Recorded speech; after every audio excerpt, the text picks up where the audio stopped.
Selon la Chambre de commerce, Lyon compte un peu plus de 3700 restaurants. C'est dire si cette réduction de TVA était attendue depuis longtemps. Fabien est propriétaire de plusieurs établissements et emploie une quarantaine de salariés. L'abaissement de la taxe serait pour lui un vrai ballon d'oxygène. En cette période un peu de crise générale dans tout secteur d'activité, nous permettrait de réinvestir entre guillemets dans notre secteur d'activité, de procéder à des investissements nouveaux, d'améliorer les conditions d'embauche de nouveaux salariés et bien sûr d'avoir une répercussion sur les prix au niveau des consommateurs.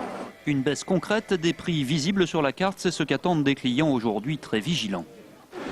Ce que j'espère effectivement, c'est une baisse de la facture payée par les usagers. Je ne suis pas tout à fait sûr que ça sera le cas, mais bon, il faut espérer que oui. Je pense que c'est une bonne chose pour les restaurateurs si effectivement ils jouent le jeu de bien répercuter cette baisse sur la facture finale. De son côté, le syndicat CGT Commerce voudrait avant tout que cette baisse de TVA serve à augmenter les salaires des employés de ce secteur.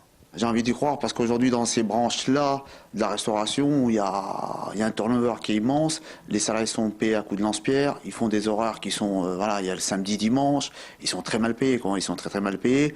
Moi, je veux bien croire qu'il y a quelques restaurateurs qui vont avoir réellement la volonté d'augmenter les salaires pour qu'on puisse avoir des salariés dans ces métiers, avec un vrai métier.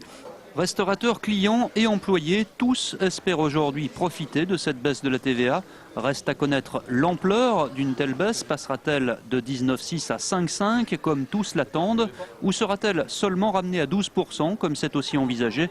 La marge de manœuvre ne serait évidemment pas la même.